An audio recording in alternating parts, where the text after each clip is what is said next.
नमस्कार, मैं हूं विवेक रंजन और आप देख रहे हैं द क्रेडिबल न्यूज। राजनीति का एक नया फार्मूला अब आप देखिए।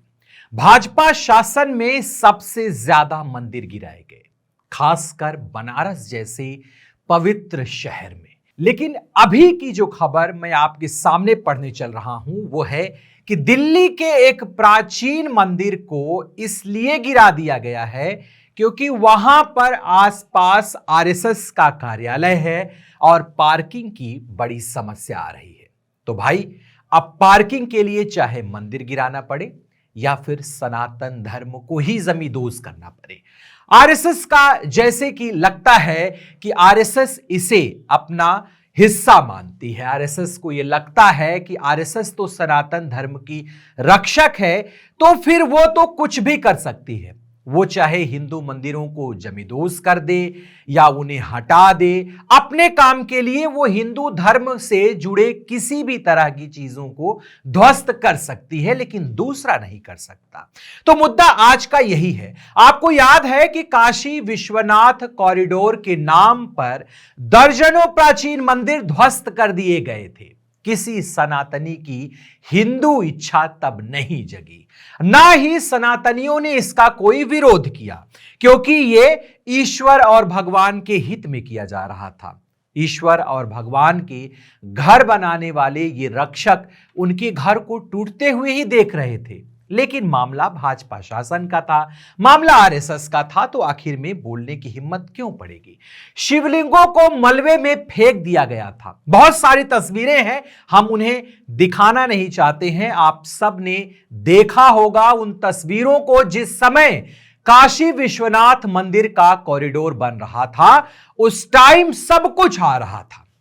बनारस चुप था, बनारस के संस्कृति कर्मी चुप थे, धार्मिक लोग चुप थे।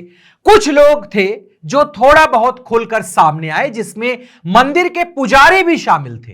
एक पुजारी ने तो यहां तक कहा कि मोदी ने तो औरंगजेब से भी ज्यादा मंदिरों को तोड़वाया है। हम नहीं कह रहे हैं, बाकायदा ये खबर है।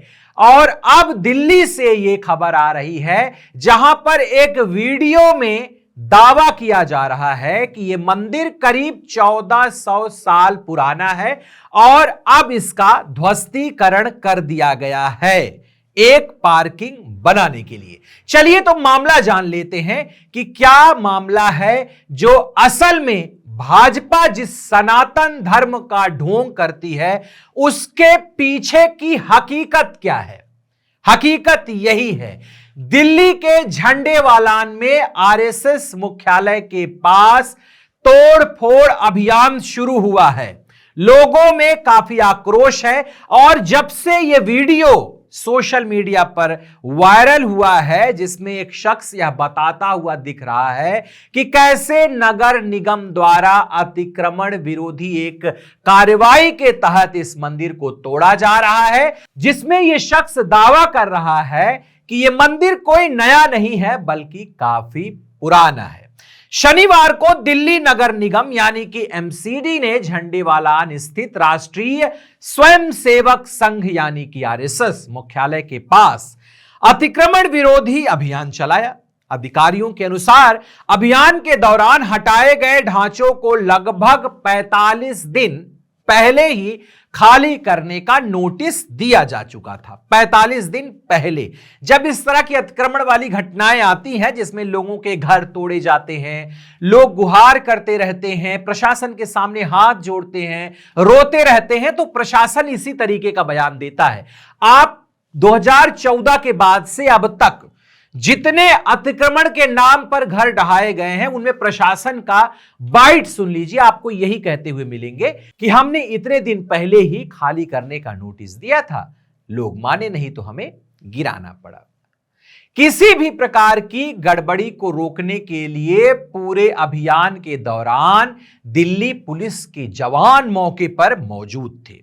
बड़े बड़े जवानों को वहां मुस्तैद कर दिया गया था कि गड़बड़ी यानी कि प्रशासन के नजर में गड़बड़ी क्या है कि लोग विरोध ना करें, लोग रोए गाए ना, अगर करें भी तो उनको बल सहित हटा दिया जाए।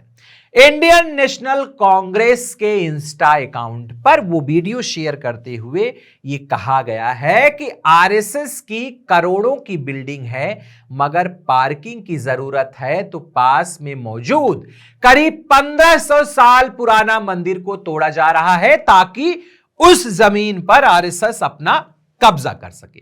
दिल्ली में मौजूद बीजेपी सरकार का इस कुकृत्य के लिए पूरा समर्थन है और बुलडोजर की नीति के तले सब कुछ तबाह कर देने की पूरी आजादी भी है। मामला तब और बिगड़ गया जब एक वीडियो ऑनलाइन वायरल होने लगा जिसमें आरोप लगाया गया कि मुख्यालय के पास स्थित एक सदियों पुराने मंदिर को निशाना बनाकर तोड़ फोड़ की गई है। क्लिप में यह भी दिखाया गया कि 1500 साल पुराने गोरखनाथ मंदिर को, जहां भक्तों का कहना है कि लगातार राम कथा का पाठ होता रहा है, नागरिक कार्रवाई के बहाने हटाया जा रहा है। वीडियो में परेशान स्थानीय लोग सवाल उठा रहे हैं कि एक पवित्र स्थल को क्यों छुआ जाएगा और तत्काल हस्तक्षेप की मांग कर रहे हैं। अब जानते हैं कि घटना स्थल के आसपास रहने वाले निवासियों का क्या कहना है। वहां के निवासियों ने यह तर्क दिया कि उन्हें पर्याप्त सूचना नहीं दी गई, जबकि प्रशासन कह रहा है कि उन्हें 45 दिन पहले बता दिया गया और अधिकारियों पर अचानक विस्थापन का वहां के निवासियों ने आरोप लगाया। कुछ महिलाएं अधिकारियों से बुलडोजर रोकने की गुहार लगाती देखी गई। समुदाय के सदस्यों ने जोर देकर कहा कि तोड़फोड़ से क्षेत्र की विरासत से जुड़े पुराने घरों और धार्मिक ढांचों को खतरा है। अब देखते हैं अधिकारियों ने क्या कहा। वही कि जो जनता की तरफ से दावा किया जाए उसका खंडन करना। देखिए कैसे खंडन कर रहे हैं अधिकारी। वो कह रहे हैं कि पर्दे के पीछे नगर निगम के अधिकारियों ने एक अलग ही कहानी पेश की है। एमसीडी के एक सूत्र ने पीटीआई को बताया कि ये इमारतें एक खतरनाक इलाके पर स्थित थी। खतरनाक इलाके, झंडेवालान के पास, आरएसएस कार्यालय के पास ये खतरनाक इलाके पर स्थित थी। जहां आरएसएस कार्यालय है वहां आसपास ये इलाका खतरनाक कैसे है? चलिए, अभी तो वो खतरनाक इलाका बता रहे हैं, आगे क्या कह रहे हैं। और ज्यादातर लोग पहले ही यहां से निकल चुके थे, बस कुछ ही निवासी बचे थे जिन्हें अभी भी जगह खाली करनी थी। सूत्र ने आगे बताया कि यह अभियान दिल्ली विकास प्राधिकरण के साथ मिलकर चलाया गया था और सभी प्रक्रियागत नोटिसों का पालन किया गया था। इस पूरे बाइट में, इस पूरे वर्जन में जो प्रशासन कह रहा है और दावों का खंडन कर रहा है, उसमें 2-3 बातें आप नोट करिए। खतरनाक जगह पर स्थित आरएसएस कार्यालय, खतरनाक जगह, लोग छोड़कर चले गए, माने कि जनता छोड़कर चली गई। अब वो जगह किसके नाम होगी? किसके प्रेशर में ये काम किया जा रहा है? पार्किंग के लिए अगर बन रहा है तो पार्किंग के लिए क्या और कोई जगह प्रशासन के पास नहीं थी, या फिर आरएसएस जैसी संस्था के लिए सरकार इतनी ज्यादा नतमस्तक हो चुकी है कि अब उनके पार्किंग के लिए वो किसी धार्मिक जगह या फिर जहां जनता रहती है उसको वो खाली कराएगी? हालांकि इसके बावजूद वायरल वीडियो के आरोप के संबंध में नगर निकाय द्वारा कोई औपचारिक टिप्पणी अभी जारी नहीं की गई है, जिससे कई प्रश्न अभी अनुत्तरित रह गए हैं और तनाव अभी भी बना हुआ है। तो यह चेहरा और खासकर सनातन धर्म का ढोंग करने वाले आरएसएस, भाजपा और भाजपा शासन के इस बगुला भगत की कहानी आपको जाननी चाहिए, लेकिन आप जानकर करेंगे क्या? जैसे एक ने पूछा कि भाई, भाजपा शासन में इतना मंदिर गिर रहे हैं, आखिर ये सनातन की रक्षक कैसे है? कहेंगे भाई देखो, सनातन तो दिल से हुआ जाता है, हिंदू तो हम दिल से हैं, मंदिर मस्जिद में क्या रखा है? देखिए, लड़ाइयां तो रोज मंदिर और मस्जिद की ही हैं। जहां मंदिर बनाने की बात आएगी वहां पर इंफ्रास्ट्रक्चर की बात करने लगेंगे कि मंदिर तो यही बनाएंगे, और जहां मंदिर तोड़ा जाएगा वहां पर कहेंगे ये विरासत तो हमारे दिल में बसी है। जैसे एक महाशय काफी दिन पहले, बड़े साहित्यकार हैं, बनारस के मंदिरों को लेकर के, बनारस की सांस्कृतिक विरासत को लेकर जब उनसे पूछा गया तो उन्होंने कहा कि बनारस की सांस्कृतिकता और उसकी साहित्यिक धरोहर और उसकी प्राचीनता तो बनारस के अंदर बसी हुई है। माने कि बनारस की गलियों को तोड़ डालो, बनारस को बड़ा मजार बना दो, न्यूयॉर्क बना दो, गंगा में विलास क्रूज उतार दो, सारे भोग विलास के काम बनारस में शुरू, लेकिन जब बात अपने ऊपर आएगी तो कहेंगी सनातन तो हम दिल से हैं, इन सब में क्या रखा है। तो ये फिर दो मुही बातें अच्छी नहीं लगती, लेकिन करेंगे क्या। ये दो मुही बातें करना तो इनकी परंपरा में है। चलते चलते जान लेते हैं कि देश का एक बड़ा मुद्दा, बीएलओ जो हमारे देश में आत्महत्या कर रहे हैं, काम के दबाव में कर रहे हैं, किसी भी तरीके से कर रहे हैं। आप सांसद संजय सिंह ने एक पत्र दिया है राज्यसभा सेक्रेटरी को कि यह मुद्दा संसद में उठाया जाएगा। नियम 267 के तहत मुद्दा उठेगा कि नहीं उठेगा, लेकिन आप सब भी दर्शकों इतने दिन से देख रहे हैं। अपने जीवन में पहली बार मैं ऐसा कुछ देख रहा हूं जहां सरकारी कामकाज में लोग इतने बड़े स्तर पर आत्महत्या कर रहे हैं, इतनी बड़ी संख्या में आत्महत्या कर रहे हैं। जिनकी तो खबरें आज आ रही हैं उनका पता चल जा रहा है, लेकिन न जाने कितने लोग मानसिक दबाव झेल रहे हैं। कोई कह रहा है मैं थका हुआ हूं। बताइए, गुजरात में एसआईआर के काम के दबाव के कारण एक बीएलओ ने आत्महत्या कर ली थी। पूरे शिक्षक समुदाय में आक्रोश था।